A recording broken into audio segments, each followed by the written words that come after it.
दो बॉडीज दिखाई दे रही हैं, एक व्हाइट है और एक ब्लैक है। अगर ये दोनों टच में आए, अगर टच में आए तो मैं अगर पूछूं कि बताइए इस वाले जो ब्लैक वाली बॉडी है इस पर कांटेक्ट फोर्स किस तरफ लग रहा होगा, तो आप कहोगे सर टुवर्ड्स द बॉडी लगता है, यानी कि टुवर्ड्स द बॉडी इस तरफ लगेगा, राइट। बॉडी मेरी ब्लैक वाली मेरे लेफ्ट हैंड साइड में है, ठीक है, तो इस तरफ लग रहा होगा, यानी कि मैं इस पे कांटेक्ट फोर्स दिखाना चाहूंगा तो ये हमारा कांटेक्ट फोर्स लगा। किसने लगाया सर?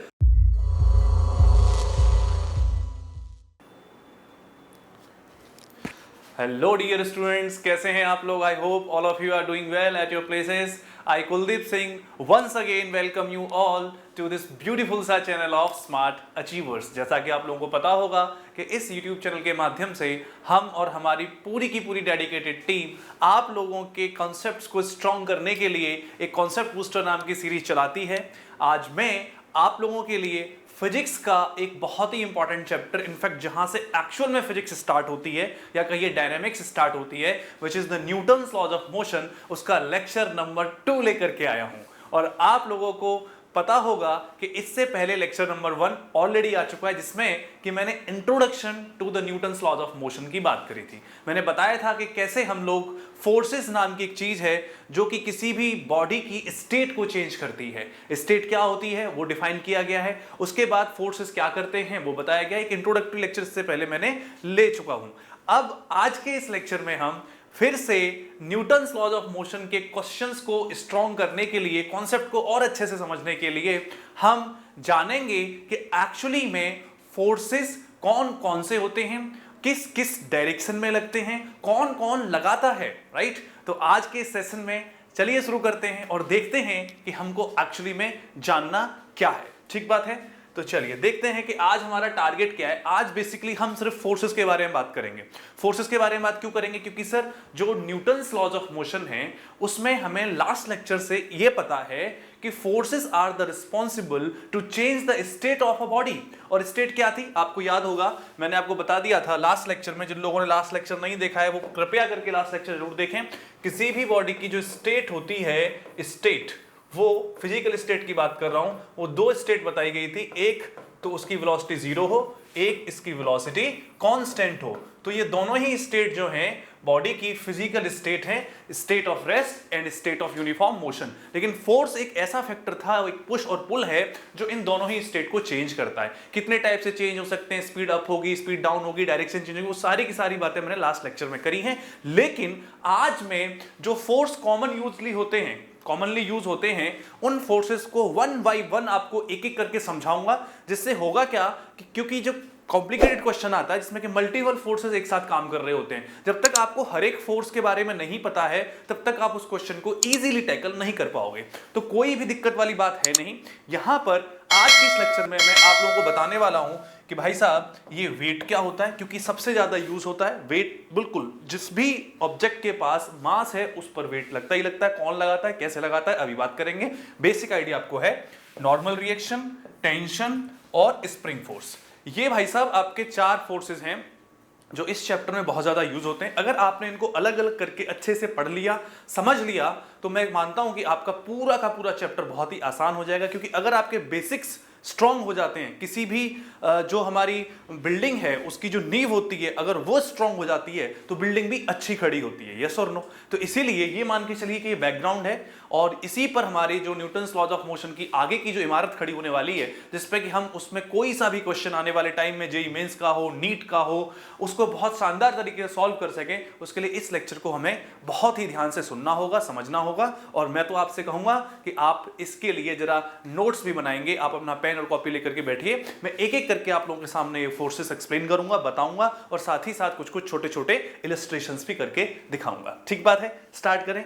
चलिए, तो सबसे पहले हमारा जो है वो है वेट। देखिए, कभी भी आप किसी भी फोर्स के बारे में सुनो, जब भी कोई आपसे कहे कि भाई साहब वो फोर्स है, तो आप उससे 2 क्वेश्चन जरूर पूछना। कौन कौन से? सर फोर्स लगा कौन रहा है, दूसरा किस डायरेक्शन में लगा रहा है। पहली बात तो फोर्स लगा कौन रहा है, क्योंकि ऑफ कोर्स फोर्स को अगर है तो कोई ना कोई लगाने वाला भी होना चाहिए ना। फोर्स लगा कौन रहा है और किस डायरेक्शन में लगा रहा है, ठीक है। और दूसरी बात कि कितना लगा रहा है, मैग्नीट्यूड, क्योंकि फोर्स एक वेक्टर क्वांटिटी है, ठीक है, फोर्स क्या है, एक वेक्टर क्वांटिटी है, तो वेक्टर क्वांटिटी है तो उसका मैग्नीट्यूड भी पता होना चाहिए और डायरेक्शन भी पता होना चाहिए, ठीक है। तो सबसे पहले वेट की, अगर मैं सेम क्वेश्चन वेट के बारे में पूछूं तो ये होता है force applied by earth on objects having certain mass।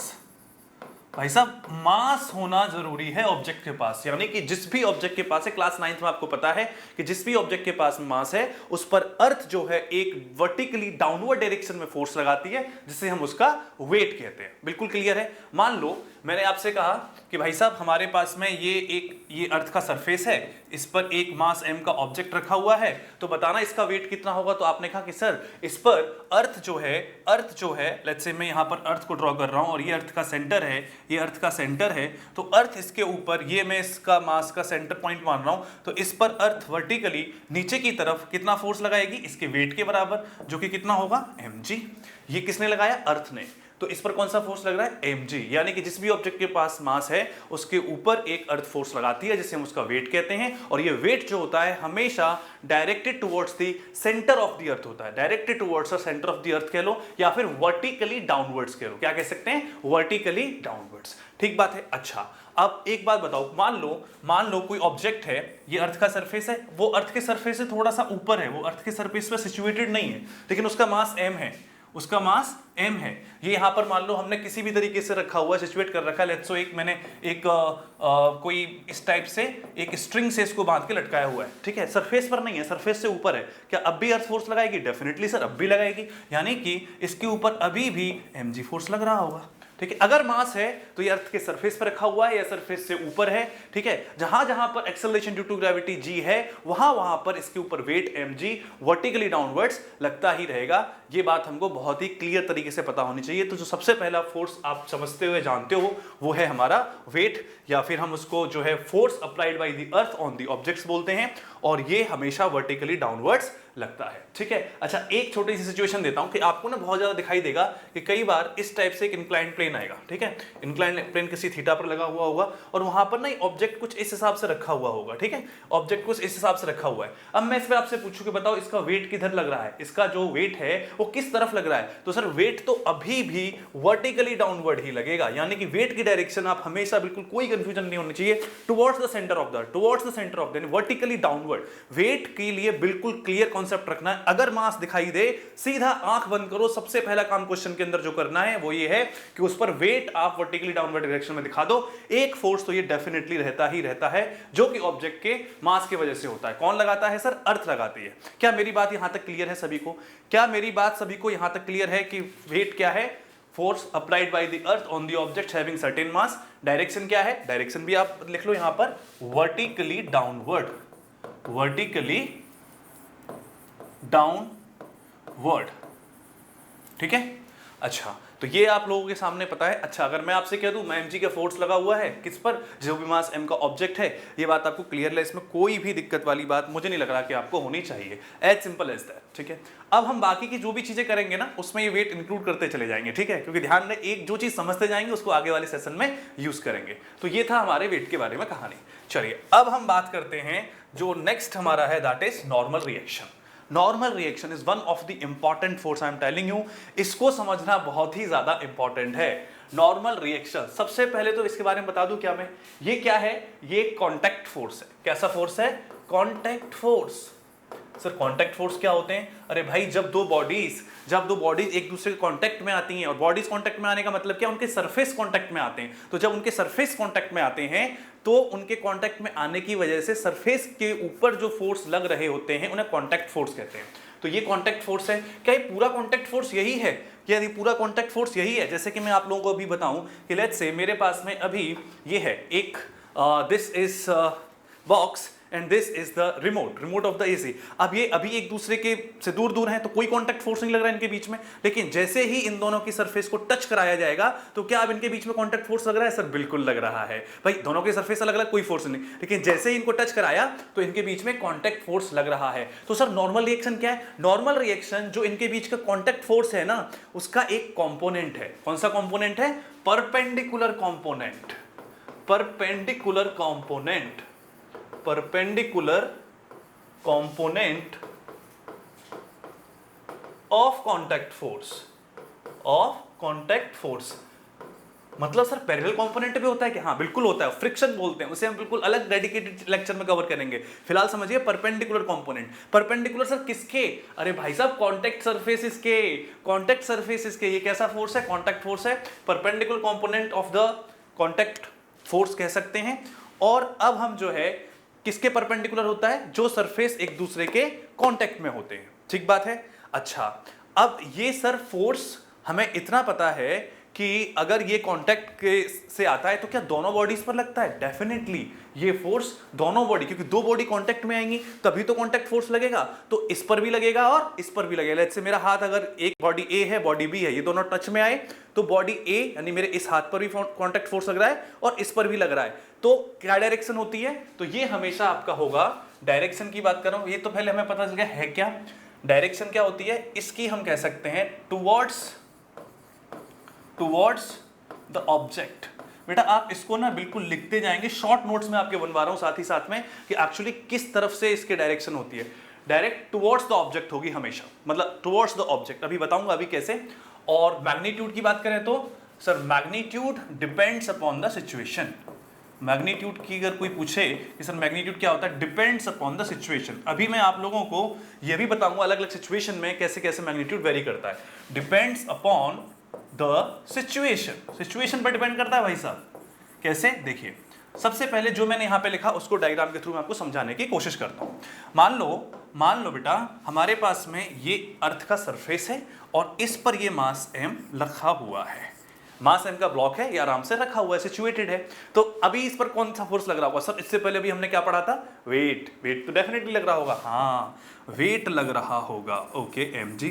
Sir ये जो अर्थ का सरफेस ये किसी टेबल पे रखा हुआ है, अर्थ के सरफेस पर रखा हुआ है, और ये मास m जो ब्लॉक है, इन दोनों के सरफेस एक दूसरे को टच कर रहे हैं, कांटेक्ट में है। हाँ सर। अगर कांटेक्ट में है तो कांटेक्ट फोर्स भी लग रहा होगा। हाँ सर। तो इस कांटेक्ट सरफेस के परपेंडिकुलर एक फोर्स इस मास m पर टुवर्ड्स द ऑब्जेक्ट जो लगेगा उसे क्या बोलेंगे? नॉर्मल रिएक्शन बोलेंगे। यानी कि अभी इस मास m पर ये अर्थ जो है इस तरफ एक कांटेक्ट फोर्स लगा रही है, नॉर्मल रिएक्शन, जिसको जनरली हम कैसे दिखाते हैं? इस फोर्स को मैं यहां से ऊपर ले जाके दिखा दूं, ऐसे दिखाते हैं, राइट।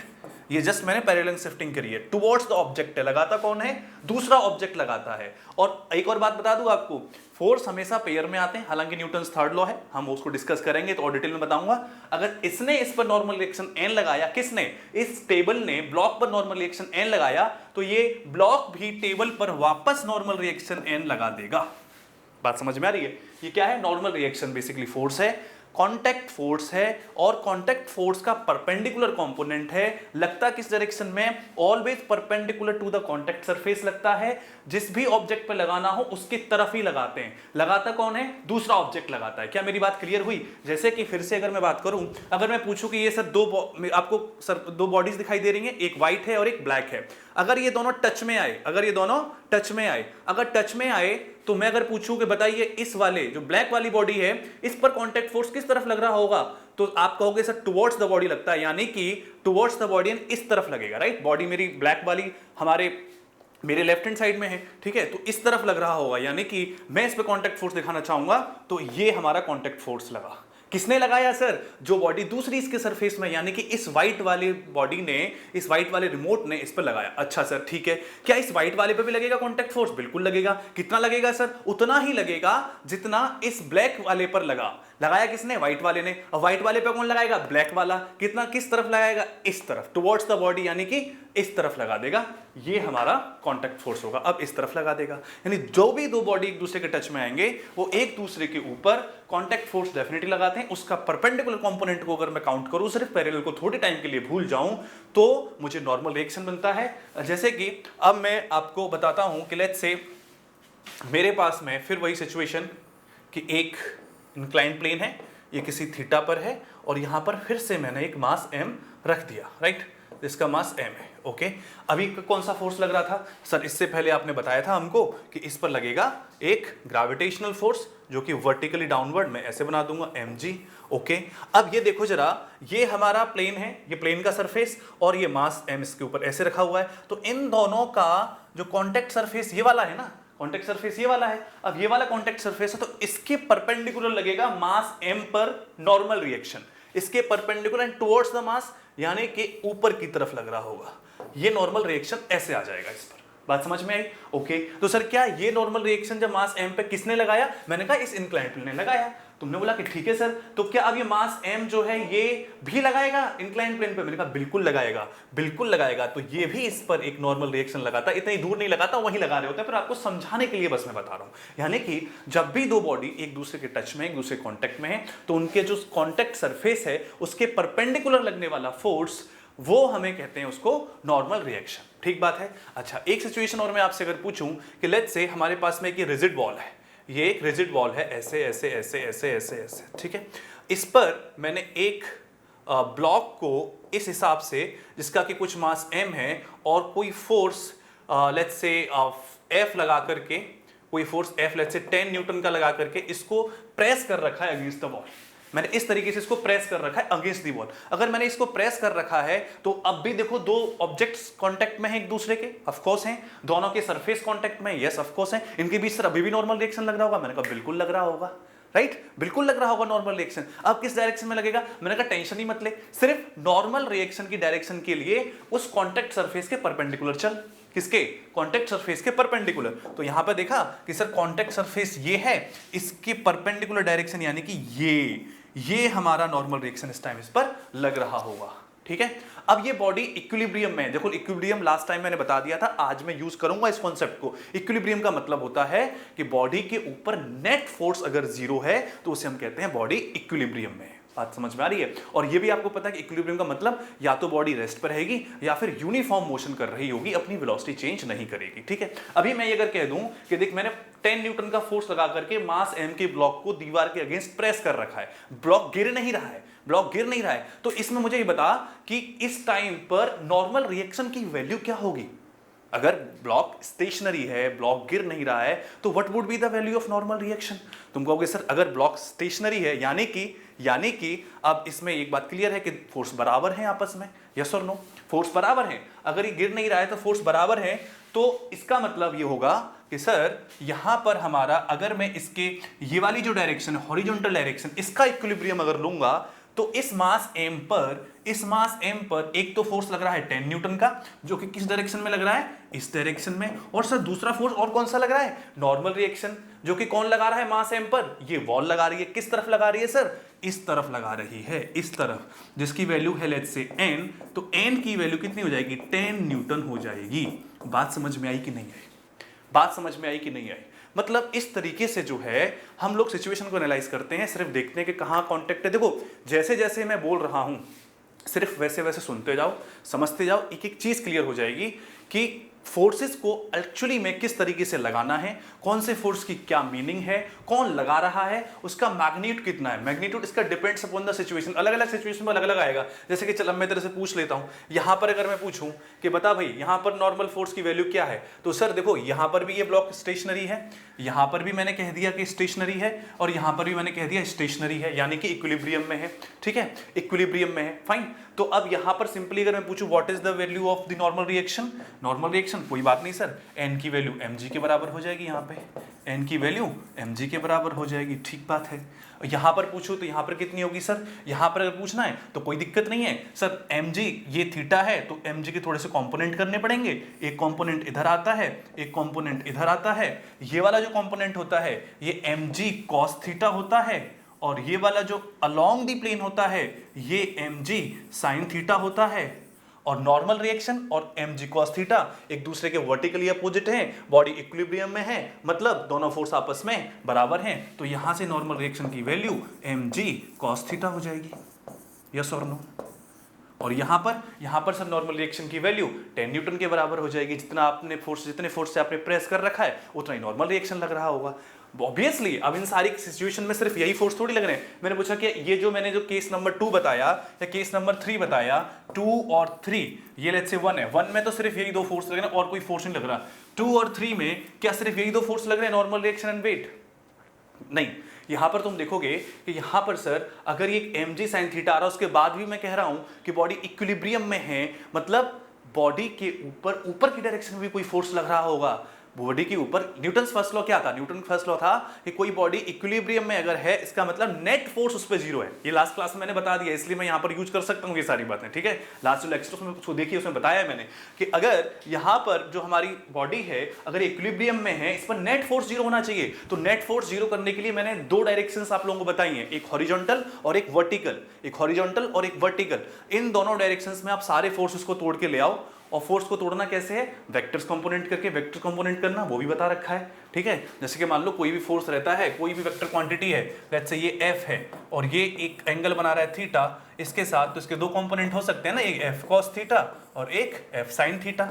इस तरीके से आप वेक्टर को ब्रेक कर सकते हो 2 म्यूचुअली परपेंडिकुलर डायरेक्शंस में। तो यहां पर भी तो वही किया गया है। तो इसमें mg sin थीटा अगर नीचे की तरफ रहा है, मतलब अब कोई तो फोर्स है जो ऊपर की तरफ लग रहा होगा।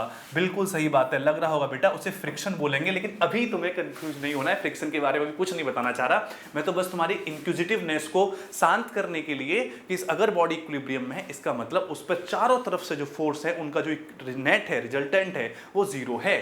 फाइन, बात समझ में आ रही है। यहां पर भी अगर तुम देखोगे तो तुमको लग रहा है ना कि इस पर सर mg तो वर्टिकली डाउनवर्ड नीचे की तरफ लग ही रहा होगा, mg तो नीचे की तरफ लग रहा होगा ना। थर्ड सिचुएशन को देखिए, mg नीचे की तरफ लग रहा है, लेकिन कोई तो है जो इसे ऊपर की तरफ ले जा रहा है। वो कौन है? वो एक होगा फोर्स जिसे हम फ्रिक्शन बोलेंगे, जो कि हम डिटेल में और अच्छे तरीके से पढ़ेंगे। फिलहाल हम जो है सिर्फ फोर्सेस को समझ रहे हैं, फोर्सेस क्या होते हैं उनको समझ रहे हैं। फ्रिक्शन भी एक फोर्स है, उसके लिए एक अलग से डेडिकेटेड लेक्चर बनाएंगे। बट अभी ये समझ लो कि फ्रिक्शन भी एक फोर्स होता है जो कि कॉन्टैक्ट फोर्स ही है। वो हमारा है parallel to the contact surface और नॉर्मल रिएक्शन है perpendicular to the contact surface. बात मेरी क्लियर है कि नहीं है? कुछ और बोलने की जरूरत है? नहीं ना, बढ़िया बात है। ये हमने कर ली बात। अच्छा, अब हमने कर लिया तो चल एक क्वेश्चन करके देखें क्या। मान लेते हैं कि हमारे पास में जो है एक क्वेश्चन मैं डिस्कस कर रहा हूं आप लोगों के साथ कि ये बैकग्राउंड क्लियर है भाई सभी को, या फिर बैकग्राउंड चेंज कर लिया जाए? I think this must be clear, this must be clear. Fine, तो लेट्स से कि मैंने एक ऐसी सिचुएशन दी जहां पर ये हमारा एक टेबल है, आराम से टेबल रखे, उसके ऊपर 3 रखे हुए हैं ब्लॉक, एक ऐसे और एक ऐसे, 10 kg, 5 kg और 2 kg। ये 3 ब्लॉक ऐसे सिचुएटेड है। फाइन, अब मैंने पूछा कि भाई साहब अब ये सारे के सारे कांटेक्ट में हैं? बिल्कुल हैं। तो कांटेक्ट सरफेस जहां पर कांटेक्ट हो रहा है वहां पर नॉर्मल रिएक्शन भी लग रहा होगा। फाइन, मैंने कहा मेरा क्वेश्चन ये है, इलस्ट्रेशन है, if system is in equilibrium. System का मतलब तीनों ब्लॉक, तीनों सबको मिला करके हम सिस्टम बना रहे हैं। If system is in equilibrium then find out normal reaction between 5 kg and 10 kg, 5 kg and 10 kg। ये मेरा क्वेश्चन है। क्या आप लोग इसको सॉल्व करना चाहेंगे? क्या आप लोग पहुंच जाएंगे इसके सॉल्यूशन तक? सिस्टम इक्विलिब्रियम में मतलब, ठीक है। ये बिल्कुल या तो सारे रेस्ट पे ही है, रेस्ट पे मान के चलिए। तो हमें 5 kg और 10 kg के बीच का नॉर्मल रिएक्शन फाइंड आउट करना है। मैंने कहा ठीक है, कोई बात नहीं। अब देखो 5 kg और 10 kg, तो देखो यहां पर ये हमारा कॉन्टैक्ट सरफेस 1 मान लो, बिल्कुल ठीक बात है। ये कॉन्टैक्ट सरफेस 2 मान लो, बिल्कुल ठीक बात है। ये कॉन्टैक्ट सरफेस 3 मान लो। तीन कांटेक्ट हो रहे हैं, ठीक है, तो तीनों पे ही नॉर्मल रिएक्शन लग रहा होगा, इतनी बात तो बिल्कुल पक्की बात है। मुझे 5 kg और 10 kg के बीच का नॉर्मल रिएक्शन फाइंड आउट करना है, ठीक है। तो देखो आपको एक बात बताओ, फ्री बॉडी डायग्राम एक चीज होती है, फ्री बॉडी डायग्राम हालांकि अलग से पढ़ाया जाता है, लेकिन कोई दिक्कत नहीं, यहीं से हमारा मान लो पूरा एनएलएम स्टार्ट हो गया, और इतना मैं मान के चल रहा हूं कि आप लोगों को बेसिक चीजें पता ही हैं जो कि मैंने बताई हुई भी हैं। तो अब मैं 5 kg और 10 kg free body diagram basically एक ऐसा डायग्राम होता है जिस पर कि उस बॉडी पर लगने वाले सभी फोर्सेस को विद डायरेक्शन आप रिप्रेजेंट कर दीजिए। तो मैं भी क्या करूंगा, 5 kg और 10 kg और 2 kg इन तीनों के फ्री बॉडी डायग्राम आप लोगों के लिए बना रहा हूं, और फ्री बॉडी डायग्राम पर मैं जितने फोर्सेस इन बॉडीज पर लग रहे हैं उनको रिप्रेजेंट कर दूंगा, ठीक है। वहां से हमें 5 kg और 10 kg के बीच का जो नॉर्मल रिएक्शन है वो बड़ी आसानी से मिल जाएगा। सबसे पहले let's talk about the 10 kg। 10 kg वाली जो बॉडी है, अच्छा बॉडी को पॉइंट साइज से दिखा देते हैं। 10 kg वाली जो बॉडी है ये 10 kg की हो गई, ठीक है, और ये 5 kg की है, ये 2 kg की है। ये हमारी तीन बॉडी है, 10, 5 एंड 2। समझ गए आप लोग? लिख लेते हैं यहाँ पे, ये 10 kg की है, ये 5 kg और ये 2 kg। अब देखिए 10 kg पर सर बिल्कुल mg नीचे की तरफ लगा दो, यानी कि 10g, फाइन। 5 kg पर सर बिल्कुल नीचे की तरफ 5g लगा दो, ये तो आंख बंद करके वेट तो लगा ही दो, और 2 kg पर 2g, ये तीनों पर नीचे की तरफ क्या लग रहे हैं, वेट लग रहा है, ओके। अब आते हैं 10 kg। 10 kg वाले पर देखते हैं कि इसका जो सरफेस है इस टेबल के साथ कांटेक्ट में है, ठीक है, तो वर्टिकल डायरेक्शन में, मतलब टुवर्ड्स द बॉडी, यानी कि 10 kg वाले की तरफ ऊपर की तरफ एक नॉर्मल फोर्स भी लग रहा होगा, ये ऐसे टुवर्ड्स द बॉडी। अब इसी को फोर्स को ना ऐसे यहां दिखा दिया जाता है, आसानी, मतलब इजी होता है ना एनालाइज करना, तो इसी फोर्स को यहां दिखा देते हैं, तो कोई इसमें मतलब दिक्कत वाली बात नहीं है। ये हमारा 10 kg वाला ब्लॉक के ऊपर लगने वाला नॉर्मल रिएक्शन है। इसको मैं लेट्स से N1 बोल दूं, ये क्या है हमारा N1, ये N1 है। N1 किस किस के बीच में, फर्स्ट सरफेस है, तो ये N1, मतलब 10 kg और जिस टेबल पर ये पूरा का पूरा सिस्टम रखा हुआ उसके बीच का जो नॉर्मल रिएक्शन है वो N1 है, फाइन, ओके। अब ये N1 किसने लगाया है, N1 किसने लगाया है, N1 लगाया है सर इस सरफेस ने, तो क्या 10 kg वाली ये भी इसके ऊपर N1 जो नॉर्मल रिएक्शन है वो लगाएगी, लेकिन उसे हम दिखाते नहीं। हम फ्री बॉडी डायग्राम में सिर्फ वो फोर्सेस दिखाते हैं जो उस बॉडी पर लग रहे हो, ना कि वो फोर्सेस जो कि वो बॉडी किसी और पर लगा रही हो, ठीक है। तो इस पर दो फोर्स लग रहे हैं। अब आते हैं जरा 5 kg वाले पर। 5 kg वाले पर 5g नीचे की तरफ लग रहा है, फाइन। अब ये जो 10 kg वाली बॉडी है, 10 kg वाली बॉडी, ये भी तो 5 kg वाली बॉडी पर, 10 kg वाली जो बॉडी है ये भी तो 5 kg वाली बॉडी पर ऊपर की तरफ एक नॉर्मल रिएक्शन लगा रही होगी ना, ये वाली, यस और नो? ऑफ कोर्स लगाएगी। 10 kg वाली बॉडी 5 kg वाली बॉडी पर ऊपर की तरफ एक नॉर्मल रिएक्शन लगा रही होगी, ये जिसको मैं N2 बोलूंगा। बात समझ में आ रही है? N2 ये किसने लगाया, इस 10 kg वाली ने किसकी तरफ, इस पर लगाया ऊपर की तरफ, ये N2, ओके। और इस पर N1 लगाया गया था, किसने लगाया था, इस पर वो लगाया था सरफेस ने। अब एक बात बताओ, ये जो 5 kg वाली बॉडी है ये भी तो 10 kg वाली पर, जैसे इस 10 kg वाली ने सरफेस पर लगाया था, तो 5 kg वाली ये भी तो 10 kg वाली पर वापस पलट के लगाएगी क्या, N1। तो एक्चुअली इस पर एक और फोर्स लग रहा है जो कि है N2।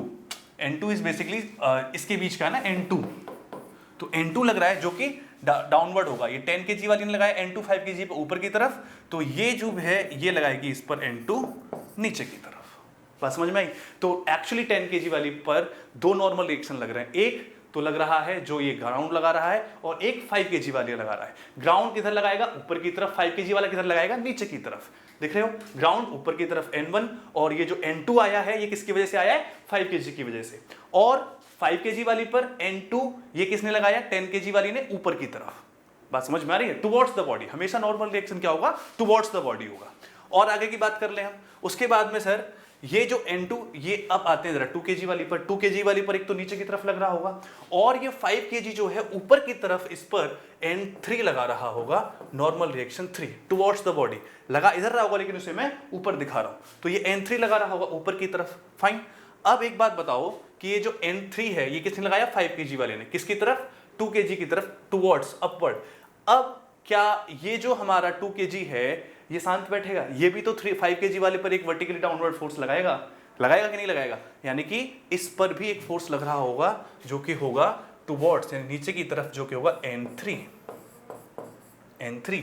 अरे बात समझ में? तो ये सारे फोर्सेस लग रहे हैं इन पर किस किस पर, 2 kg वाली पर, 5 kg वाली पर, 10 सभी का मैंने फ्री बॉडी डायग्राम बना दिया। इसमें जो है देखोगे 10 kg वाली पर 2 नॉर्मल रिएक्शन ऑब्वियस है, एक तो ये इसके सरफेस में टच में है, मतलब ग्राउंड ये जो हमारा टेबल है उसके टच में है, और एक 5 kg वाले के टच में, तो दोनों ही इस पर नॉर्मल रिएक्शन लगाएंगे। 5 kg वाला ऊपर से लगा रहा है N2, ये जो ग्राउंड है किधर से लगा रहा है, नीचे से ऊपर की तरफ लगा रहा है, तो N1 N2 हो गया। 5 kg वाले पर जाओगे तो 2 kg जो है वो लगा रहा है ऊपर से टुवर्ड्स द 5 kg, और जो 10 kg वाला है वो नीचे से ऊपर की तरफ लगा रहा है N2, ये N3 5 kg 2 kg वाले ने लगाया। उसके बाद में अगर मैं 2 kg वाले पर आ जाऊं तो 2 kg वाली पर 2g तो नीचे की तरफ लग रहा है, और ये जो हमारा 5 kg है ये ऊपर की तरफ N3 भी लगा रहा है। तो ये सारे हमने बेसिकली कंपोनेंट्स करे, किसी कोई दिक्कत नहीं होनी चाहिए। अब आप क्योंकि बॉडी इक्विलिब्रियम में है तो आप बड़े ही आसानी से फाइंड आउट कर सकते हो मुझे चाहिए क्या, 5 kg और 10 kg के बीच का, 5 kg एंड 10 kg के बीच का, यानी कि मुझे N2 की वैल्यू चाहिए। I am interested in N2। Fine, N2 देखो मुझे यहां से मिल जाएगा, यहां से N3 मुझे साफ साफ पता लग रहा है इक्विलिब्रियम में है, तो N3 की वैल्यू कितनी है, 2 × 10 यानी कि 20 न्यूटन। फाइन, अब इस वाले पर इक्विलिब्रियम में बात कर दूंगा मैं, तो यहां पर क्या हो जाएगा, दो फोर्स नीचे की तरफ लग रहे हैं यानी N3 और 5g विच इज 50, और एक ऊपर की तरफ लग रहा है जो कि है N2। N3 की वैल्यू कितनी हो जाएगी हमारे पास, N2 की वैल्यू निकालनी है, और N3 ऑलरेडी मैंने 20 निकाल दिया, 20 + 50 = N2, तो मेरे पास N2 की वैल्यू आ जाएगी कितनी, how much, it is 70 Newton. 70 Newton is basically your normal reaction between 5 kg and 10 kg, जो कि मैंने बताया था कि N2 है। क्या क्लियर है? अब उसको आप यहां से भी निकालोगे तो यहां से आप N1 भी निकाल सकते हो, यानी N1 is the normal reaction which the earth is applying on this body of 10 kg।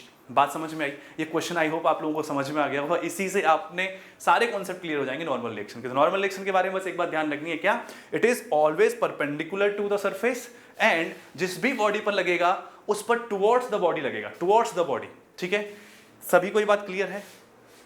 बहुत अच्छे से मैंने इस एग्जांपल से आप लोगों को बताने की कोशिश करी है किस तरीके से नॉर्मल रिएक्शन को आप फाइंड आउट कर सकते हो। हर केस में हमने अलग अलग फ्री बॉडी डायग्राम बना दिए, इस पर कितने नॉर्मल रिएक्शन, देखो बॉडी अगर दो तरफ से टच में है तो दो नॉर्मल रिएक्शन लगेंगे, एक तरफ से टच में है तो एक ही लगेगा। अब जैसे ये 2 kg वाली है, 2 kg वाले के कॉन्टेक्ट सिर्फ 5 kg वाले के साथ है, तो इस पर एक ही नॉर्मल रिएक्शन आया N3। 5 kg वाली 2 और 10 दोनों के टच में है, तो 2 और 10, तो 2 वाला ऊपर से लगा रहा है N3 और 10 वाला नीचे से लगा रहा है N2। 10 kg वाली ये इस सरफेस के और 5 kg के टच में है, तो सरफेस इस पर नीचे से लगा रहा है N1 और 5 kg ऊपर से लगा रहा है N2। तो बड़े ही आसानी से आप जो है इसको बहुत ध्यान से समझें, मुझे लगता है कि बात मेरी क्लियर हो गई है। ठीक है, आगे बढ़ें, अगले वाले फोर्स की तरफ चलें। चलिए, अब जो है हमें अगला फोर्स जो पढ़ना है that is tension. Tension is also a very very very important force. Tension जो है ये भी हमारा बहुत ही इंपॉर्टेंट फोर्स है जो कि आपको यूज करना आना चाहिए। ठीक है, टेंशन फोर्स क्या होता है? ठीक है, आप स्ट्रिंग देखें ना, स्ट्रिंग जिसमें कि हम रस्सियाँ जिससे बांधते हैं चीज़ों को, है ना, तो रस्सियों का बहुत ज़्यादा यूज़ होता है भाई मैकेनिक्स में रस्सियाँ का बहुत यूज़ होता है, और रस्सियों में लगने वाला जो फोर्स है उसी को हम टेंशन फोर्स कहते हैं, फोर्स इन अ स्ट्रिंग। ठीक है, फोर्स इन ए स्ट्रिंग। तो इसको जो है I should better be writing force in a string. Okay, सबसे पहले तो ये जान लें कि ये लगता किधर है, बिल्कुल ये लगता है along the string, along the string and away from the object, away from the object. पहले इस बात को जरा लिख लो, फिर मैं अभी समझाता हूं। Away from the object, along the string, away from the object। Normal reaction कैसा था? towards the object, perpendicular to the surface। वो कैसे था? perpendicular to the contact surface and towards the object। ये कैसा है? along the string and away from the object। अब string से हमने क्या कर रखा होगा? किसी ऑब्जेक्ट को बांध रखा होगा। ठीक है, ये तभी लगेगा फोर्स जब किसी स्ट्रिंग से हमने किसी ऑब्जेक्ट को बांध रखा है जिसके पास कुछ मास है, तभी ये फोर्स जो है हमारा एप्लीकेबल होगा। ठीक है, जैसे कि मैं आपको बता दूं, सिचुएशन हम इसको इलस्ट्रेशन से समझते हैं। जैसे कि लेट्स से ये हमारे पास में एक कोई सीलिंग है, सीलिंग पर मैंने रस्सी को बांधा है और इससे मैंने एक मास m हैंग किया हुआ है। ठीक है, एक स्ट्रिंग से मास m को मैंने हैंग किया हुआ है। तो ये जो स्ट्रिंग है इस मास पर क्या लगा रही होगी? स्ट्रिंग फोर्स लगा रही होगी। सर किधर लगेगा? Along the string. डायरेक्शन क्या होगी? Away from the object. यानी कि अगर मुझे डायरेक्शन बतानी है इस मास m पर लगने वाले स्ट्रिंग फोर्स की तो वो ऐसे होगी। ठीक है, बात आ रही है समझ में? अच्छा, अब स्ट्रिंग क्या इस ऊपर जिससे बंधी हुई है उसके भी सरफेस के कांटेक्ट में है। मतलब ये स्ट्रिंग मैंने जहां पर इसको हैंग टाई किया हुआ है वहां पर भी तो एक ऑब्जेक्ट ही है ना, चाहे सीलिंग है कुछ भी है, क्या उस पर भी फोर्स लगा रही होगी? हाँ सर, उस पर भी फोर्स लगाती है। तो उस पर अगर फोर्स दिखाना हो तो along the string away from the object, ये टी। अब तुम्हें पता है ये टी और टी मैंने सेम क्यों लिया है? टी और टी सेम क्यों लिया? क्योंकि टी और टी की वैल्यू सेम इसलिए ली गई है क्योंकि स्ट्रिंग को आइडियल माना गया है। इसका मतलब यहां पर मुझे एक चीज और लिखनी चाहिए आप लोगों के लिए, that it is same at all points of an ideal का मतलब मासलेस, इसका कोई मास नहीं है, मासलेस स्ट्रिंग। एक मासलेस स्ट्रिंग है तो इसके हर एक पॉइंट पर सेम रहेगा, टेंशन की वैल्यू चेंज नहीं होगी। जब तक स्ट्रिंग सेम है तब तक जो है टेंशन की वैल्यू चेंज नहीं होने वाली है, अगर हमारी स्ट्रिंग आइडियल है तो। बात समझ में आ रही है? मासलेस है तो टेंशन की वैल्यू क्या होने वाली है? सेम होने वाली है। लगता किधर है? Away from the object. किस डायरेक्शन में? Along the string. बस इतनी बात को याद रखोगे। किससे रिप्रेजेंट करते हैं? टी से। टेंशन को रिप्रेजेंट किससे कर रहे हैं हम? टी से रिप्रेजेंट कर रहे हैं। इस टाइप की सिचुएशन है, ठीक है। अब जैसे कि मान लो कि मैंने दो ब्लॉक हैं, ठीक है, इस तरीके से स्ट्रिंग से बांधे हुए, ये M1 ये M2 ऐसे बांधे हुए हैं, और यहां से जो है दो लोग जो हैं इसको पकड़ के मतलब ऐसे अपनी तरफ खींच रहा है, यहाँ से ये जो है इसको पकड़ के अपने हाथों से अपनी तरफ खींच रहा है, ऐसे दो लोग इस रस्सी को खींच रहे हैं। तो डेफिनेटली इसमें एक टेंशन फोर्स डेवलप हो जाएगा, M1 पर इधर लगेगा और M2 पर इधर लगेगा। बात समझ में आ रही है? और स्ट्रिंग सेम है तो हमारा टेंशन फोर्स की वैल्यू भी सेम रहने वाली है, इधर भी टी और इधर भी टी। क्लियर हो रही है बात सभी को कि किस तरीके से टेंशन फोर्स का मतलब होता है? That it is basically a force in the string, and object पर दिखाना हो तो away from the object along the string. ठीक है, ये हो गया। और भी बहुत सारी सिचुएशन हो सकती हैं, और भी जैसे कि मान लो मैं तुमसे कह दूं कि लेट्स से ये मेरे पास एक इंक्लाइंड प्लेन है, इंक्लाइंड प्लेन पर मैंने यहाँ पर एक मास m को रखा हुआ है, और यहाँ से एक रस्सी लेकर के और मैंने यहाँ पर दूसरा कोई मास m डैश हैंग किया हुआ है, राइट। m डैश मैंने हैंग किया हुआ है। तो अभी बताओ कि यहाँ पर जो हमारा टेंशन फोर्स होगा वो किस किस डायरेक्शन में लग रहा होगा? तो यहाँ पर ये स्ट्रिंग दो ऑब्जेक्ट से बंधी हुई है, ये दो ऑब्जेक्ट से बंधी हुई है, तो इसका मतलब है कि यहाँ पर दोनों पर ही फोर्स लगा रही होगी। इस वाले पे किधर लगाएगी? इस तरफ लगाएगी टी, और इस वाले पे किधर लगाएगी? इस तरफ लगाएगी टी। समझ में आ रही है? ऑलवेज क्या है? Along the string and away from the object. ठीक है, डेवलप कहां पे होता है? स्ट्रिंग में होता है। स्ट्रिंग आपके क्वेश्चंस में मोस्टली आइडियली होगी, मासलेस होगी, वहां पर उसके हर एक पॉइंट में सेम होगा, हर पॉइंट पर सेम होगा। जैसे कि मैं अगर तुमसे कह दूं ना, इसका कहने का मतलब ये है कि लेट्स से मेरे पास मैंने एक स्ट्रिंग ली, आइडियल स्ट्रिंग है, और ये हमारे पास मैंने एक सिचुएशन बता रहा हूं कि लेट्स से 3 कोई लेट्स से ये और ये 3 छोटी छोटी कील्स हैं जो मैंने ज़मीन पर गाड़ी हुई है ग्राउंड पे, और एक स्ट्रिंग को मैंने इसके चारों तरफ घुमा दिया, ऐसे इसको मैंने लिया और ऐसे इसको घुमा दिया है, ठीक है, और ऐसे पकड़ के मैं इसको खींच रहा हूँ, इन तीनों को, है ना, ऐसे, मतलब इसके इस पॉइंट को यहाँ से कोई खींच रहा है और यहाँ से भी कोई खींच रहा है। तो अब ये स्ट्रिंग क्योंकि सेम है, it string is the same, then इसके हर एक पॉइंट पर अगर ये तीनों के तीनों जो मान लो कोई भी ऑब्जेक्ट को मैंने गार्ड रखा है और उसके अलोंग में ऐसे स्ट्रिंग को 3 को पकड़ के खींच रहा हूँ, तो इसके हर पॉइंट पे यहाँ पर भी सेम ही होगा। क्या? टेंशन टी यहाँ होगा तो टेंशन टी ही यहाँ होगा, टेंशन टी ही यहाँ पर होगा। यहाँ पर भी देखेंगे हमेशा अवे फ्रॉम द ऑब्जेक्ट, यहाँ भी टी होगा, यहाँ भी टी होगा। As long as the string is same, tension is not going to change in the string, right. तो ये टेंशन फोर्स होता है, ये भी बहुत ज्यादा यूज होता है। अगर ये यूज इसका इतना इंपॉर्टेंट है कि अगर आप लोगों ने इसकी डायरेक्शन को और ये किस हिसाब से लग रहा है इसकी मैग्नीट्यूड को एनालाइज करना समझ लिया तो बहुत ही आसानी से आप जो है इसके क्वेश्चंस कर सकते हैं। ठीक है, एक दो क्वेश्चन ले लेते हैं, जो जो हमने यहाँ पर सिचुएशन बताई उसी से रिलेटेड क्वेश्चन लेंगे पहले, लेकिन आप ये समझ लो कि इसकी डायरेक्शन क्या है और ये जो है डेवलप क्यों हो रहा है स्ट्रिंग के अंदर। अच्छा, डेवलप क्यों होता है स्ट्रिंग के अंदर? ये भाई फोर्स, अरे भाई साहब जब आप इसको खींचोगे तो जो स्ट्रिंग की जो मटेरियल इससे बनी हुई है, ठीक है, हालांकि मासलेस मान रहे हैं, तो उनके अंदर क्या होता है बेसिकली एटॉमिक लेवल पर जाकर के देखें तो ये मास m उन एटम्स मॉलिक्यूल्स को नीचे की तरफ खींचने की कोशिश करता है और वो अपनी पोजीशन को रीगेन करते हैं, तो वो वापस से ऊपर की तरफ उस पर एक फोर्स लगाते हैं। ठीक है, कोई भी ऑब्जेक्ट के ऊपर कोई उसकी पोजीशन को डिस्टर्ब करने की कोशिश करेगा, मेन पोजीशन को, इक्विलिब्रियम पोजीशन को, तो हमेशा वो उसका रेजिस्ट करेगा। अल्टीमेटली ये फोर्स है कैसा? ये एक इलेक्ट्रोमैग्नेटिक फोर्स है। ये भी हम मतलब जानेंगे डिटेल में कि इलेक्ट्रोमैग्नेटिक फोर्स ही है स्ट्रिंग फोर्स, लेकिन हम मैकेनिक्स में इसको सिंपली इस तरीके से यूज करते हैं, ऑब्जेक्ट्स पर हम दिखाते हैं हमेशा away from the object and along the string. Clear है ये बात सभी को? अब इस पर एक दो इलस्ट्रेशन देखते हैं, तब आपको जो है और क्लियरली समझ में आ जाएगा कि क्या मैं कहना चाह रहा हूँ। लेट्स से मेरा क्वेश्चन 1 आप लोगों के लिए सिंपल ही रहने वाला है, सो दैट आप लोग आसानी से रिलेट करोगे। लेट्स से ये हमारा सीलिंग था, मैंने इस पर एक स्ट्रिंग लगा करके और ये मास m हैंग किया है और इसमें मैंने देखा कि ऐसे बस ये स्टेशनरी इक्विलिब्रियम में है। ठीक है, स्टेशनरी है, इक्विलिब्रियम में है और मास m की जो वैल्यू है वो 2 kg है। तो बताओ टेंशन में स्ट्रिंग कितना डेवलप होगा?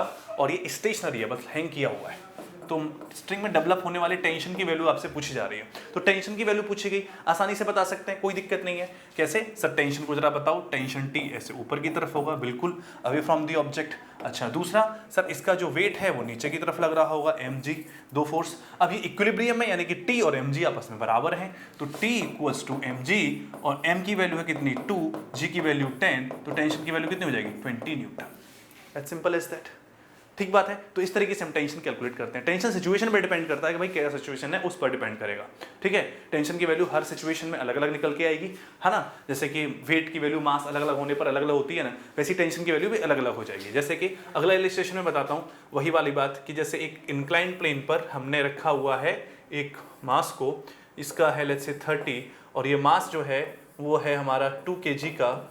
ठीक है, और मैंने इससे एक स्ट्रिंग लगा के यहाँ पर एक और मास को लेट्स से हैंग किया हुआ है, मास m को जो है ऐसे हैंग किया हुआ है। तो मुझे वो वैल्यू बताओ मास m की मुझे एक वो वैल्यू जाननी है जिससे कि ये सिस्टम इक्विलिब्रियम में है। ठीक है, मास m की मुझे वो वैल्यू जाननी है जिससे कि सिस्टम इक्विलिब्रियम में रहे। इक्विलिब्रियम का मतलब कोई मोशन नहीं हो रही हो दोनों ही ब्लॉक में। तो उसके लिए हम क्या करेंगे? उसके लिए सर सिंपली वही बात कर देंगे क्या कि सर दिखा दो जरा फोर्सेस। तो इस पर नीचे की तरफ लग रहा होगा कितना हमारा 2g। अब 2g के दो कंपोनेंट हो जाएंगे, एक परपेंडिकुलर टू द सरफेस और एक पैरेलल। तो ये हमारा हो जाएगा 2g sin 30, साइन थीटा है ना, तो साइन थीटा लिख लेते हैं अभी, और ये हो जाएगा हमारा 2g cos 30, तो अभी थीटा ही लिख लेते हैं। फाइन। अब ये टेंशन T से बंधा हुआ है तो इधर भी T हो रहा होगा और इधर भी, मतलब टेंशन की जो वैल्यू है दोनों ही ब्लॉक को मुझे दिखानी पड़ेगी ना, तो इस पर भी T ऊपर की तरफ लग रहा होगा, इस पर भी T इधर, इस पर भी T इधर, मतलब अवे फ्रॉम दी ऑब्जेक्ट्स। ठीक है, तो अब ये इक्विलिब्रियम में 2 kg वाला, तो कह सकते हैं कि सर ये T वाला फोर्स यानी ऊपर की तरफ वाला फोर्स और ये नीचे की तरफ वाला फोर्स 2 kg पर आपस में बराबर है सुनो, तभी तो इक्विलिब्रियम में है। मैंने कह दिया सिस्टम इक्विलिब्रियम में है। यहाँ पे और मेंशन भी कर देता हूँ, question 2, if system in equilibrium, if system is in equilibrium, तो m की वैल्यू बतानी है आपको। ठीक है, तो यहां से मैंने देखा कि सर t की वैल्यू जो है वो 2g sin 30 के बराबर होनी चाहिए, तभी ऐसा पॉसिबल है कि ये सिस्टम इक्विलिब्रियम में रहेगा। तो आपने टेंशन की वैल्यू बताई 2 इंटू जी की वैल्यू 10 और sin 30 1/2, तो t की वैल्यू आ गई 10 न्यूटन। यस और नो? t की वैल्यू कितनी है 10 न्यूटन, यानी कि इस स्ट्रिंग में 10 न्यूटन का टेंशन डेवलप हुआ है। अब यहां पर मैंने देखा तो इस पर कौन सा फोर्स लग रहा है, इस पर सर टेंशन लग रहा है और नीचे की तरफ mg लग रहा है। इसके लिए भी मैंने जो है सेम बात बोली कि भाई ऊपर वाला फोर्स और नीचे वाला फोर्स आपस में बराबर कर दो। तो T इक्वल्स टू mg किया मैंने यहाँ पे। T की वैल्यू ऑलरेडी मेरे पास 10 है, m की वैल्यू निकालनी है, g की वैल्यू 10 है, तो m की वैल्यू कितनी आ जाएगी, 10 से 10 मर जाएगा, 1 kg आ जाएगी। m की वैल्यू 1 kg आ जाएगी। तो इस तरीके से हम टेंशन से रिलेटेड क्वेश्चंस को करते हैं। बस ध्यान रखना है कि ऑब्जेक्ट पे हमेशा अवे फ्रॉम दी ऑब्जेक्ट लगेगा, अलोंग दी स्ट्रिंग लगेगा, और एक आइडियल स्प्रिंग है, अगर आइडियल स्ट्रिंग है तो उसके जितने भी पॉइंट्स हैं उन सभी पर टेंशन की वैल्यू सेम रहेगी, टेंशन की वैल्यू चेंज नहीं होगी। अगर इन पॉइंट्स को आप लोग अच्छे से याद कर लेते हो, मेमोराइज रखते हो, तो आपको आगे के जो क्वेश्चन है बहुत ही सिंपल हो जाने वाले हैं। क्लियर है बात? आगे बढ़े। टेंशन कैसा फोर्स समझ में आया। अब जो है इसका जो नेक्स्ट हमारा फोर्स है जो आपको पता होना चाहिए, that is the spring force. Spring force is really important to understand. Spring force क्या है? स्प्रिंग फोर्स बता दें बहुत ही शानदार तरीके से, कोई दिक्कत नहीं आएगी स्प्रिंग फोर्स के समझने के लिए। इसको भी हम डिनोट करते हैं एफ एस से, ठीक है।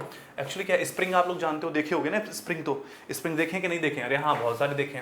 चलो ठीक है, तो देखिए मान लो ये हमारी स्प्रिंग है और इसको इस टाइप से मैंने रखा हुआ है, और लेट्स से मैंने कोई मास m इससे अटैच किया हुआ है, जस्ट अटैच किया हुआ है। देखो स्प्रिंग की ना एक नेचुरल लेंथ होती है, स्प्रिंग बोल रहा हूँ अभी, स्प्रिंग की एक नेचुरल लेंथ होती है, और ये जो नेचुरल लेंथ है इससे पर हमने अभी एक मास m को इस पर रखा हुआ है, मास m को इससे बांधा हुआ है और रखा हुआ है ऐसे, ठीक है, कोई दिक्कत नहीं है सर। नेचुरल लेंथ को मैं क्या देता हूँ कि सर ये L0 है, लेट्स से मैं लेंथ यहाँ से मेजर कर रहा हूँ, L0 है।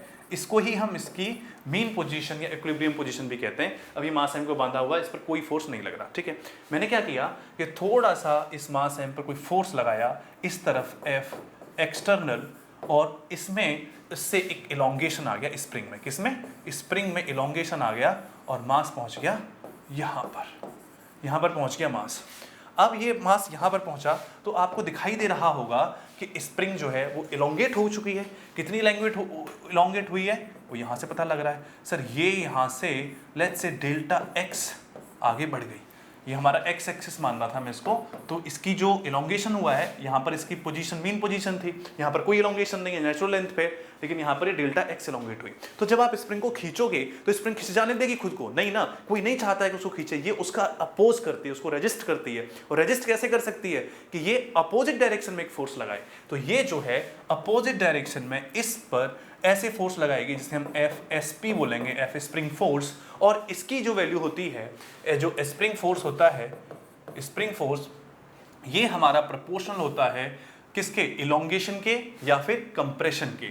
It is proportional to delta X. मतलब अगर जितना बड़ा होगा डेल्टा उतना ही बड़ा होगा डेल्टा एक्स, यानी इलोंगेशन या जो इलोंगेशन है या कंप्रेशन है जितना ज़्यादा होगा, जो स्प्रिंग फोर्स है उसकी वैल्यू भी उतनी ज़्यादा होगी। डायरेक्शन अब तेरे को लगानी है भाई, डायरेक्शन क्या होगी?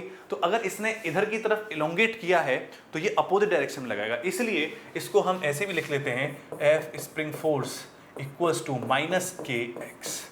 ये वैल्यू भी इसकी दी जाती है के एक्स। एक्स इज दी क्या है? या तो इलोंगेशन है, एक्स की वैल्यू ये इलोंगेशन है ये, या फिर कंप्रेशन है, या फिर ये कंप्रेशन है। बात समझ में आ रही है? कंप्रेशन कैसे वो भी बता देता हूँ। तो ये कैसे है देखो, कंप्रेशन का मतलब कि ऐसा भी तो हो सकता है सर कि मैंने माना कि ये जो हमारी स्प्रिंग है इसको ऐसे, इसकी जो मीन पोजीशन है वहाँ से ये हमारी मीन पोजीशन चल रही थी, मैंने इसको ऐसे करके मास m को जो है एक फोर्स लगाया एफ ई एक्स टी, और फोर्स एक्सटर्नल लगा के उसको कंप्रेस कर दिया। अब ये कंप्रेस भी तो नहीं होना चाहेगी, तो ये क्या करेगी? ये जो है उस कंप्रेशन का भी अपोज करेगी by applying a spring force on this mass F S P. S P किधर लग रहा है? अब ये अगर मान लो डेल्टा एक्स यानी कि जो इलोंगेशन, ये कंप्रेशन हुआ इस डायरेक्शन में, तो स्प्रिंग फोर्स लगेगा अपोजिट डायरेक्शन। मतलब हमेशा ध्यान रखोगे स्प्रिंग फोर्स की जो वैल्यू है वो हमेशा डिपेंड करती है कि कितना इलोंगेशन है, कितना कंप्रेशन है स्प्रिंग के अंदर। और ये के कांस्टेंट होता है जिसे हम क्या बोलते हैं? स्प्रिंग कांस्टेंट बोलते हैं। हर स्प्रिंग का अलग अलग होता है स्प्रिंग कांस्टेंट, हर एक स्प्रिंग का अलग अलग होता है ये स्प्रिंग कांस्टेंट। और जब हमको इस फोर्स की डायरेक्शन निकालनी है तो अपने कॉमन सेंस से समझ जाओ कि अगर स्प्रिंग दबी हुई है, मतलब इसमें बहुत ज़्यादा आप लोग को कंफ्यूज होने की ज़रूरत नहीं है, अगर स्प्रिंग दबी हुई है तो उस पर जो फोर्स लग रहा होगा वो इस तरफ लगेगा, और स्प्रिंग अगर इलोंगेटेड है तो उस पर जो फोर्स लग रहा होगा वो टुवर्ड्स द मीन पोजीशन लग रहा होगा। मतलब मीन पोजीशन के टुवर्ड्स ही लगता है हमेशा फोर्स तो, बट पॉइंट ये है कि डायरेक्शन क्या होगी। डायरेक्शन क्या होगी? तो डायरेक्शन जिस तरफ से स्प्रिंग पर अगर स्ट्रेस्ड है या फिर वो कंप्रेस्ड है, आप ये देख लो उसके अपोजिट डायरेक्शन में आप हमेशा स्प्रिंग फोर्स को मेंशन कर दो। कितना लगता है सर, kx के बराबर लगता है। फिर x क्या, या तो इलोंगेशन हो सकता है या कंप्रेशन हो सकता है। यहाँ पे दिखाई दे रहा है कि स्प्रिंग फोर्स किधर लग रहा है, इस तरफ। क्यों? क्योंकि ये हमेशा जो हमारा इलोंगेशन है या कंप्रेशन उसके अपोजिट डायरेक्शन में लगता है, ठीक है, अपोजिट डायरेक्शन। यहाँ पर दिख रहे हो ना कि यहाँ पर हमारा कंप्रेशन अगर इस तरफ हुआ तो स्प्रिंग फोर्स इधर लगा, यहाँ पर हमारा अगर जो कंप्रेशन है वो इधर हुआ तो स्प्रिंग फोर्स इस तरफ लग रहा है। स्प्रिंग फोर्स किस तरफ लग रहा है, इस तरफ लग रहा है। किस पे लग रहा है, मास m के ब्लॉक पे लग रहा है। लगा कौन रहा है, स्प्रिंग लगा रही है। मैग्नीट्यूड कितना है ये, तो ये अगर बात आपको पता है, आप बहुत ही शानदार तरीके से स्प्रिंग फोर्स के क्वेश्चंस को, उसमें कहाँ पर क्या चीज़ है वो सब कर सकते हो। और ये फोर्सेस बेसिकली मैं आपको बता इसलिए रहा हूँ क्योंकि जब ये क्वेश्चंस में आपके सामने आए तो आप इनको देख करके एकदम क्लियर हो जाओ कि अच्छा कौन लगाता है, कैसे लगाता है, कितना लगाता है, ताकि जब भी आपको न्यूटन सेकंड इक्वेशन या न्यूटन सेकंड लॉ जब हम करेंगे तो उसमें आपको फोर्सेस की वैल्यू रखने में ज़्यादा तकलीफ ना हो, ज़्यादा कोई दिक्कत ना हो। ठीक बात है। स्प्रिंग फोर्स में कोई डाउट है? यहाँ पर हमने बस इतना ही बताना था कि फोर्स किस डायरेक्शन में लगता है और कितना लगता है और कौन लगाता है। ठीक है, चलिए अब एक क्वेश्चन इस पर भी कर लेते हैं कि मान ले एक हमने क्वेश्चन, एक सिचुएशन अज्यूम करी, एक सिचुएशन अज्यूम कर रहे हैं कि लेट्स से ये हमारे पास में एक सीलिंग है और इस सीलिंग से एक स्प्रिंग नॉर्मली अपनी नेचुरल लेंथ पर हैंग की हुई है। ठीक है, उसके बाद मैंने मास m, ठीक है, का मास अभी मतलब इसके साथ ऐसे पकड़ा हुआ है। अब मैं उसको बहुत धीरे धीरे स्लोली अगर उसको रिलीज करूंगा, छोड़ूंगा स्लोली, तो तुम्हें क्या लगता है ये स्प्रिंग इलोंगेट होगी ना भाई, मास m नीचे आएगा थोड़ा सा तो स्प्रिंग इलोंगेट होगी।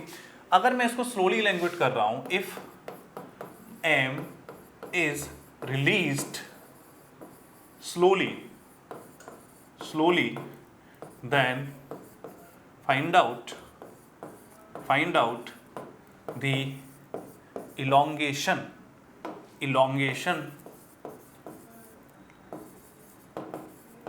in the स्प्रिंग के अंदर इलोंगेशन बताओ।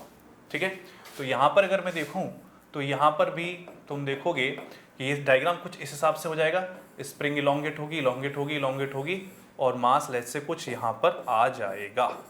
ठीक है, तो ये इसकी देखो मीन पोजीशन से ये कुछ इतना नीचे आ जा रहा है, डेल्टा एक्स। यस और नो? अभी मुझे एक बात बताओ, अब इस मास m पर कौन कौन से फोर्सेस लग रहे हैं? ठीक है, इलोंगेशन स्प्रिंग ये बताना है। तो मास m पर कौन कौन से फोर्स लग रहे हैं सर? एक तो बिल्कुल नीचे की तरफ लग रहा होगा mg, ठीक बात है, mg लग रहा होगा नीचे की तरफ, हमेशा लगता ही है। और दूसरा ये स्प्रिंग इस पर टुवर्ड्स इट्स मीन पोजीशन यानी ऊपर की तरफ स्प्रिंग फोर्स भी लगा रही होगी, स्प्रिंग फोर्स। और अब क्योंकि ये इक्विलिब्रियम में आ गया, क्योंकि धीरे धीरे रिलीज करने के बाद आपने अपने हाथ को हटा लिया, तो ये दोनों फोर्स आपस में बराबर होंगे। दोनों फोर्स आपस में बराबर होंगे का मतलब है that F S P equals to mg, ये आपस में बराबर है। स्प्रिंग फोर्स किसके बराबर है? ग्रेविटेशनल फोर्स के। अब मुझे इतना पता है क्या कि अब देखो इसमें आप चाहो तो माइनस साइन रखो, चाहो मत रखो, बस इतना पता है k into delta X equals to mg, k delta X equals to mg। तो यहां से डेल्टा एक्स की वैल्यू कितनी आ जाएगी? डेल्टा एक्स की वैल्यू हो जाएगी सर mg अपॉन k। ये बात आपको समझ में आ रही है या नहीं आ रही? मैंने सिर्फ मैग्नीट्यूड लिया है, डायरेक्शन एक्चुअली में फोर्स की अगर डायरेक्शन मेंशन करूं, डेल्टा एक्स नीचे की तरफ है तो एफ स्प्रिंग फोर्स कितना होगा? एफ स्प्रिंग फोर्स कितना होगा भाई? डेल्टा एक्स नीचे की तरफ है तो उसके अपोजिट डायरेक्शन में लग रहा है तो माइनस के डेल्टा एक्स। स्प्रिंग फोर्स तो एक्चुअली में इतना है, ये विद वेक्टर है, विद वेक्टर में लिखूंगा क्योंकि डेल्टा एक्स है हमारा इलोंगेशन या जो कंप्रेशन है वो भी एक वेक्टर क्वांटिटी है। ठीक है, तो वेक्टर साइन के साथ मैं उसको ऐसे लिखूंगा, लेकिन यहाँ पे मैंने क्या किया, नीचे वाले फोर्स का मैग्नीट्यूड बराबर ऊपर वाले फोर्स का मैग्नीट्यूड, दोनों को आपस में बराबर रख दिया तो इलोंगेशन यहाँ पर mg अपॉन k आ जाएगा। ठीक है, इसमें ही चीजें अलग हो जाएंगी अगर मैं इस मास m को स्लोली की जगह एकदम से रिलीज कर दूं, तब कहानी कुछ और हो जाएगी। ठीक है, वो वाली अभी हम डिस्कस नहीं कर रहे हैं, वो देखेंगे वर्क पावर एनर्जी में। लेकिन यहाँ पर तो बहुत स्लोली इसको रिलीज किया गया, जिसकी वजह से स्प्रिंग इलोंगेट हुई और यहाँ पर मास m आकर के रुक गया। इस टाइम कितना इलोंगेशन है इसमें हमें यहाँ से बताना था। बात समझ में आ रही है सभी को? क्लियर है? चलिए एक क्वेश्चन और करते हैं और क्वेश्चन करने के बाद हम आज का जो टॉपिक है इसको बाइंड अप कर देंगे, क्योंकि हमें बेसिकली आज के लेक्चर में सिर्फ फोर्सेस, उनकी डायरेक्शंस, कौन लगा रहा है, क्या मैग्नीट्यूड हो सकता है, क्या पॉसिबिलिटी हो सकती है, यही सब देखना था। बात है, एक क्वेश्चन आप लोग जरा ट्राई कीजिए। और क्वेश्चन कह रहा है कि लेट्स से हमारे पास क्वेश्चन है कि एक बहुत ही सिंपल सी सिचुएशन में आपको दे रहा हूँ कि देखिए ये ऐसा था कि एक स्ट्रिंग से हमने 2 kg के ब्लॉक को बांधा हुआ है, ऐसे लटकाया हुआ है, फाइन, अभी अपने आराम से लटका हुआ है, ओके। अब मैंने इस पर लगाया फोर्स इधर साइड में 5 न्यूटन का। 5 न्यूटन का फोर्स लगाने के बाद ये जो हमारा सिचुएशन है वो कुछ ऐसे हो गई, ये थोड़ा सा आगे आएगा तो ये स्ट्रिंग कुछ इधर जा चुकी है, ये स्ट्रिंग कुछ इधर जा चुकी है, और अब ये 5 न्यूटन इस पर लगा हुआ है, और इसने जो है हमारा वर्टिकल डायरेक्शन, इसकी मैं बात कर रहा हूँ, ये जो वर्टिकल डायरेक्शन है इसके अलोंग, इससे इसने क्या एंगल बनाया है, इसने थीटा एंगल बना लिया है, फाइन। 2 kg का, अगेन 2 kg का ही है ब्लॉक, तो 5 न्यूटन का फोर्स लगाया हुआ है। अब आपको मेरे को इसमें बताना है, इस वाले केस में, ये केस 1 मतलब पहले ये था, उसके बाद ये हो गया, तो मेरे को अब इस सिचुएशन में आपको टेंशन इन द स्ट्रिंग बताना है, ये टेंशन कितना लग रहा है T, और दूसरा थीटा निकालना है, ठीक है। Find out tension T in the string and angle theta. ये हमारा क्वेश्चन है आपके सामने कि 5 न्यूटन। अब उसके बाद में क्या है, सिस्टम इक्विलिब्रियम में, if mass is in equilibrium में है, तब आपको जो है ये सिचुएशन पे बताना है, फाइन। कर सकते हैं आप इसको। अब इक्विलिब्रियम में का मतलब सारे फोर्स आपस में बराबर रख दो। इसको आप एक बार ट्राई करो, और नहीं तो फिर मैं आपको बता रहा हूँ। पॉज करके ट्राई करो। कर लिया? सभी ने कर लिया है ट्राई कर लिया है? तो देखिए अब जरा किस तरीके से जो है इस क्वेश्चन को हम डील करेंगे। ये मैंने 2 एक्सिस बना लिए, इस पर, किस पर, मास पर 2 एक्सिस बना लिए। अब देखो इधर तो 5 न्यूटन आ रहा है, इधर T है, ये एंगल थीटा है, तो ये भी एंगल थीटा हो जाएगा। तो क्या ये हमारा जो कंपोनेंट होगा वो T cos थीटा हो जाएगा, राइट। ये वाला कंपोनेंट ये T sin थीटा हो जाएगा, ठीक बात है। और ये 2 kg का है, तो अभी भी इसका वेट तो mg नीचे की तरफ ही लग रहा होगा, फाइन। तो मुझे साफ साफ दिखाई दे रहेगा सिस्टम इक्विलिब्रियम में, तो ये वाला फोर्स, ऊपर वाला फोर्स बराबर नीचे वाला फोर्स, दाएं वाला फोर्स बराबर बाएं वाला फोर्स, दोनों को आपस में बराबर करो। और दोनों को आपस में बराबर करने के बाद में टी की वैल्यू क्या आती है, थीटा की वैल्यू क्या आती है, ये मुझे कमेंट में करके अगर आपने बता दिया, कमेंट करो और बताओ कि भाई साहब टी की वैल्यू ये है, थीटा की वैल्यू ये है। मुझे भी लगेगा कि हाँ, मैंने आप लोगों को जो भी चीज़ें समझाई वो आपने समझी, उसका क्वेश्चन किया। कमेंट करो इस क्वेश्चन के जो सॉल्यूशन में टी की वैल्यू क्या आ रही है और थीटा की वैल्यू क्या आ रही है। मैं आप लोगों को वहाँ पर जवाब भी दूंगा क्या है, कैसे है, ठीक है। तो ये हमारा पूरा का पूरा जो आज का सेशन है, पूरा आज का लेक्चर था, it was basically to explain you and to tell you that what is basically the importance of forces, कि कौन कौन से फोर्स एग्जिस्ट करते हैं, starting from the weight, starting from weight के बाद हमने देखा कि नॉर्मल रिएक्शन क्या होता है, उसके बाद में टेंशन फोर्स क्या होता है, उसके बाद में स्प्रिंग फोर्स क्या होता है। चारों की चारों बहुत ही इंपॉर्टेंट फोर्सेज हैं। कौन लगाता है, किस डायरेक्शन में लगाता है, क्या मैग्नीट्यूड होता है, सिचुएशन पर डिपेंड करता है, और कुछ सिंपल इलस्ट्रेशन के साथ भी हमने उसको देखा, ठीक है। अब आप लोग इसका पूरे नोट्स बना लिए होंगे। इस पर बेस्ड जो आगे अब हमको नेक्स्ट सेशन में या नेक्स्ट लेक्चर में कवर करेंगे वो होगा न्यूटन्स सेकंड लॉ, और वहां पर फिर हम बॉडी को या सिस्टम को इक्विलिब्रियम में नहीं रखेंगे बल्कि सिस्टम को दौड़ाने लगेंगे, यानी अनबैलेंस्ड फोर्स लेकर के आए जाएंगे, ठीक है। अभी तो सारे जो क्वेश्चन आपने देखे उसमें सब में बैलेंस्ड फोर्सेस ही थे, बैलेंस्ड फोर्सेस थे, इसलिए सिस्टम इक्विलिब्रियम में था। लेकिन अब जो हमारा नेक्स्ट पड़ाव होगा उसमें हम अनबैलेंस करेंगे फोर्सेस को, और फिर देखेंगे डिफरेंट सिचुएशंस में एक्सेलरेशन कैसे निकाला जाता है। बात समझ में आ रही है, नहीं आ रही है, ठीक है।